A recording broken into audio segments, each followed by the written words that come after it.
Sir వరద బాధితులకి ఇప్పుడు విజయవాడలో జరుగుతున్న వరదలు ఏవైతున్నాయో అక్కడ అంటే చంద్రబాబు నాయుడు అక్కడ తిరుగుతున్నారు అని చెప్పేసి మనకు వార్తలు వస్తున్నాయి.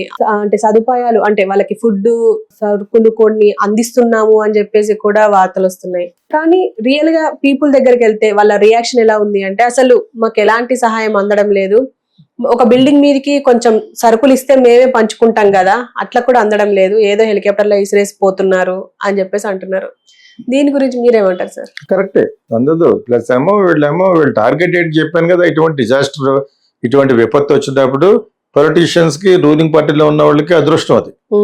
పేతోస్ ఉంటాయి జనాల బాధ, జనాల యొక్క బాధల మీద వాళ్ళ యొక్క ట్రాజడీ మీద డబ్బులు చేసుకోవడం.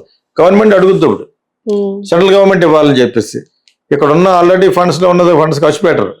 ఓకే ఖర్చు పెట్టా ఐ వాష్ కింద ఏదో ఖర్చు పెడతారు. ఇంత చెప్పాను కదా, అందరికి జెన్యున్ గా అందదు. నేను కరెక్ట్ అయిన ముందు ఎందుకన్నానంటే ఆల్మోస్ట్ అందదు చాలా మందికి. 15 లక్షల మంది 20 లక్షల మంది నిరాశ్రలు అయిపోయారు అనుకో. బిల్డింగ్లు కూలిపోయి ఇప్పటికి కూడా టాయిలెట్ కూడా వెళ్ళకుండా కింద ఫ్లోర్ కూడా రాని వాళ్ళు ఎవరున్నారనుకో, వాళ్ళు ఏం చేస్తారు? What they can do? వాళ్ళు తీసుకెళ్ళామనుకో ఇంట్లో పెడతారా? ఏ ఇంట్లో పెడతారు? వీళ్ళకన్నా గవర్నమెంట్ ఇన్ఫ్రాస్ట్రక్చర్ అన్నా ఉందా? ఎటువంటి విపత్తు జరిగిన పెద్ద పెద్ద డార్మెటరీస్ లాగా ఏమైనా ఉన్నాయా? వాళ్ళ డార్మెటరీస్ లో ఉండగలిగిన వాళ్ళ, ఉండలేని వాళ్ళ, అసలు వాళ్ళు ఎలా తీసుకెళ్ళి ఇవన్నీ ప్రాక్టికల్ గా మాట్లాడితే they are not doing anything other than publicity కింద వాళ్ళు చెప్పిందే కరెక్ట్ అని అనిపిస్తుంది. కానీ వాళ్ళు ఇంకొంచెం ఎక్కువ చేసి చెప్తున్నారు వైఎస్ఆర్సీపీ వాళ్ళు. ఓకే ఇట్లా వీళ్ళ మధ్యన నిజం దాగిపోతుంది, నిజమైన సత్యం చెప్పలేకపోతున్నాం. బట్ ఇన్ జనరల్ గా ఒక ఇమాజినేషన్ ఉపయోగించి ఊహిస్తే ఎక్కడ పెడతారు ఇలా తీసుకెళ్తే? ఆఫ్టర్ ఆల్ ఒక 1000 మందిని నిరాశ్రలు అయితేనే వాళ్ళు పెట్టడానికి ప్లేస్ లేదు. షోమీన్ హైదరాబాద్ రూమ్ లో పెట్టాలి, అవి కూడా మురిగిపోయిన రూమ్ లో పెట్టాలి. నిజంగా ప్రాక్టికల్ గా మాట్లాడుకుందాం. ఓకే జూబ్లీస్ అంతా మునిగిపోయింది, అక్కడ ఒక 1000 ఇళ్ళు ఉన్నాయి. వాళ్ళు ఎక్కడికి తీసుకెళ్తాం? డబ్బున్న వాళ్ళు అయితే హోటల్లో ఉంటారు, 5 స్టార్ హోటల్ వరకు ఎంత ముగిలినా కూడా సర్వీస్ ఇస్తానే ఉంటారు. నేను అనుభవించాను గుదుగుతులో 4 పాయింట్స్ అనే 5 స్టార్ హోటల్ ఉన్నాను విశాఖపట్నంలో. బయట వాళ్ళకి ఎవరికి ఫుడ్ లేదు. శరత్ రెడ్డి అని వాళ్ళ అతను కూడా నాకు తెలుసు, నాకు చాలా బాగా చేశారు ఆ టైంలో. ఆ 15 రోజులు అక్కడ ఉండిపోయాను. ఓకే ఈ వచ్చే రోజు ముందు రోజే వెళ్ళిపోయారు జగన్, పరిటాల సునీత అందరూ వేరే పనుల మీద వచ్చే వాళ్ళ క్యాంపెయిన్ లో వెళ్ళిపోయారు. నేను వెళ్ళలేదు కావాలని చూద్దామని. కింద ఒక రిసెప్షన్ అడిగింది, మీరెందుకు వెళ్ళలేదని. నువ్వెందుకు వెళ్ళలేదన్నాను. మరి మాకు తప్పదు కదా, ఉద్యోగం చేస్తున్నాడు, ఎక్కుంటామంటే మాకు రూమ్లు ఇచ్చారు అంది. సరే నేను సరదాగా చూద్దామని అని చెప్పేసి ఉన్నానంటే అందులో 90 మంది ఉన్నారు గెస్టులు, మిగతా వాళ్ళందరూ వెళ్ళిపోయారు. 90 మంది ఎందుకున్నారని నాకు తెలియదు. నేను మటుకు I wanted to experience adventure. సరిగ్గా మిడ్ నైట్ వచ్చేసింది, దర్దన్న వచ్చేసింది, పెద్ద పెద్ద గ్లాసులు పగిలిపోయినాయి. నేను ఇది తీసుకెళ్ళి మొత్తం షూట్ చేశాను. కొన్ని అందరు కిందకి వచ్చేయమని. అప్పటి వరకు నాకు రూమ్ లో మైక్ ఉంటుందని తెలియదు నాకు. స్పీకర్ లో వచ్చింది కమ్ డౌన్ అని. ఎందుకు కమ్ డౌన్ అంటే ఊగుతున్నారు బిల్డింగ్.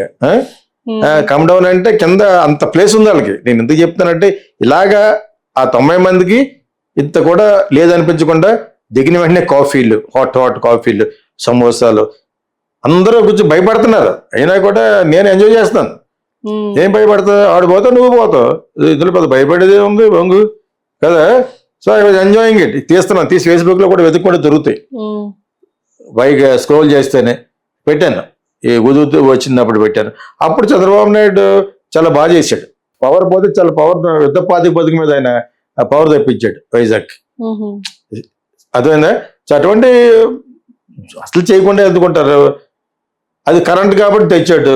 అక్కడే 1,00,000 మంది నిరాశ్రయం లేకపోతే ఎక్కడ పెడతాడు చెప్పండి? ఎక్కడ పెడతాడు? ఎక్కడ పెట్టగలడు? మనకి అంత ఇన్ఫ్రాస్ట్రక్చర్ లేదు. నేను ఒకసారి సినిమా చేస్తున్నప్పుడు అరకు వెళ్ళి 4-5 సినిమాలు చేశాను. ఒక సినిమా చేస్తున్నప్పుడు జర్నలిస్టులు పట్టుకెళ్ళాను 60 మందిని. అప్పటికి ప్రైవేట్ ప్రాపర్టీస్ లేవు, గవర్నమెంట్ ప్రాపర్టీస్ కట్టకూడదు అక్కడ, ట్రైబల్స్ కాబట్టి. ఎక్కడ పెట్టాలో అర్థం అవ్వట్లేదు. నా రూమ్ లో ఇద్దరు, సోమన్ రూమ్ లో ఇద్దరు, ఇంకో రూమ్ లో ఇద్దరు, అలా పెట్టేసాం. వాళ్ళేమో వచ్చేసారు. ఇది మన యొక్క పొజిషన్ మీకు అర్థమైనప్పుడు. So we don't have a proper structure. ఈ టైంలో ఇటువంటి క్రూషియల్ టైంలో ఆ క్రైసిస్ మేనేజ్మెంట్కి సరిపడా ఇన్ఫ్రాస్ట్రక్చర్ లేదు ఇండియాలో. అది ఎందుకు ఆలోచించరు అంటాను నేను. ఒక 1000 మంది పట్టే డార్మెటరీస్ ప్రతి సిటీలోనే ఉండాలి కదా. మరి వాళ్ళకి బాత్రూమ్స్ అవన్నీ శానిటరీ కండిషన్ చూసేవే లేవే. వెళ్ళక 1 or 2 years బ్యాక్ వరకు పబ్లిక్ టాయిలెట్స్కి వెళ్ళగలరా నువ్వు? అసలు so that is the position. So అది ఎందుకు బాగు చేయరు? వీళ్ళని జేబులు వేసుకున్న డబ్బుల్లో కొంత ఖర్చు పెడితే అంత వచ్చేస్తుంది. నాన్ గవర్నమెంట్ ఆర్గనైజేషన్ అడిగినా కూడా ఇస్తుంది. ఇండియా అయినప్పటికీ some Indians are not allowed in Korea. వాళ్ళ కార్లు మనం వాడుతున్నాం, వాళ్ళ కార్లు మనం కొనుక్కున్నాం ఫర్ యువర్ ఇన్ఫర్మేషన్. షోరూమ్ పెట్టి సేమ్ కొరియన్స్ ఇండియన్ స్టూడెంట్స్ని హోటల్స్ రానివ్వరు. నాకు స్టూడెంట్సే ఉన్నాడు కొరియన్ అతను ఒక అబ్బాయి, అది పాప అన్నీ చెప్పమని చెప్తాడు. నేను చదివాను కూడా. They just hate them dirty fellows అని ఇండియన్స్. అలాగే మలేషియన్స్ కొంతమంది ఎంత కేవలం ఎంత ఇన్సల్టింగ్ మాట్లాడారు.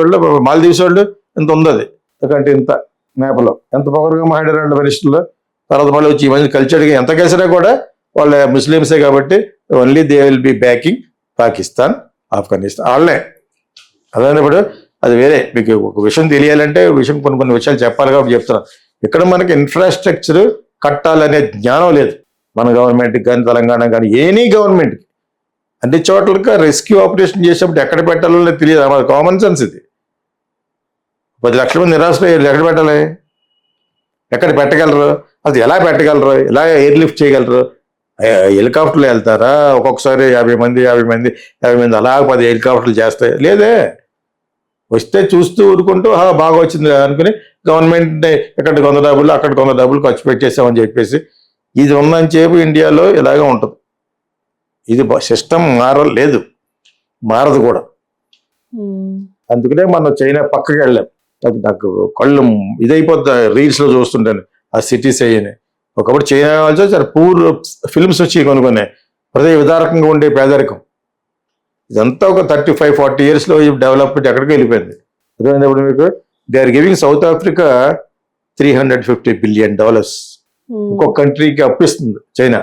అది వాళ్ళ యొక్క stage today through banks, loans కొన్ని కంట్రీలకి హెల్ప్ చేస్తుంది. సో ఇక్కడ మనకు ఇన్ఫ్రాస్ట్రక్చర్ అనేది లేనంత కాలం నువ్వు హెల్ప్ చేశానంటే ఎలాగ హెల్ప్ చేసావు? ఏ విధంగా హెల్ప్ చేసావు? సో కొంతమంది తెలియదు కూడా. పవన్ కళ్యాణ్ తెలియదు అంటే కొత్తగా ఏడు కాబట్టి తెలియదు. But you must understand that is so much choice is they to learn in governance. ఒక 100 ఫ్యామిలీని ఎలా హెల్ప్ చేయాలి అనేది మీకు తెలియాలి. 1000, 2000 ఇప్పుడు ఎంతమంది అయిపోయారు? 10 లక్షల మంది అంటే అంత బాట. విజయవాడ లాంటి అది విజయవాడ పెద్ద సిటీ ఏం కాదు, అది it's okay city. It's not like Hyderabad కదా. సో ఇంకా still little bore town. So అటువంటి చోట మీరు హెల్ప్ చేయలేకపోయారంటే ఇట్స్ మన ఫేట్ అంతే. మనకి ఇన్ఫ్రాస్ట్రక్చర్ లేదు. One government has to develop infrastructure, ఇంగ్లీష్లో చెప్పారు. ఆ ఇన్ఫ్రాస్ట్రక్చర్ ఏర్పాటు చేస్తేనే ప్రతి స్టేట్ హెడ్ క్వార్టర్స్లో కానీ ఇటువంటి ఎక్కడెక్కడ జరుగుతుంది. ఆర్ అది రాకుండా చేయడానికి ఒకరి మీద ఒకరు ఎంటేసుకుంటారు. కూడబలేరు అని ఒకటో, నువ్వు ఎత్తావంటే నువ్వు ఎత్తావు. ఇంక ఇలా చోట వారు ఏం బ్లేమ్ చేస్తావు? అందిందని ఎలా చెప్పగలం? లేదు అంతా అందింది. ఇందాక ఎవడో తెలుగుదేశం లేదో పని చేస్తే తప్పు చేస్తే అప్రిషియేట్ చేస్తాం. ఇప్పుడు అప్రిషియేట్ చేయలేము. మీకు అందులో నిజం ఉంది కాబట్టి ఎంతమందికి హెల్ప్ చేశావు నువ్వు? ఎంతమందికి హెల్ప్ చేయగలవు? ఎంతమంది ఫుడ్ తిన్నారు? కెమెరాస్కి వెళ్ళండి, మనం వెళ్తే తెలుస్తుంది. ఇంకో 10 రోజుల తర్వాత ఇది ఇన్ఫ్రాస్ట్రక్చర్ డెవలప్ కానీ ఎక్కడ లేదు. బీహార్ అయితే అడుగుతున్నారు. You're much better than many other people. సస్యశ్యామలమైన భూములు కాబట్టి మనకి బీహార్ వెళ్ళామంటే అడుగుతున్నారు అనమాట. కాబట్టి నిజమే. ఇప్పుడు ఈ అమ్మాయిల గురించి మాట్లాడుకున్నాం కదా, అది నథింగ్. అక్కడ చంబల్ వ్యాలీలో పొలం దేవి ఇటువంటి అన్యాయాలకి అరికట్టడానికి వచ్చినది ఆవిడని తీసుకొచ్చి న్యూడ్గా నడిపించారు. ఇక్కడ అలా కూర్చుని రైతులందరూ.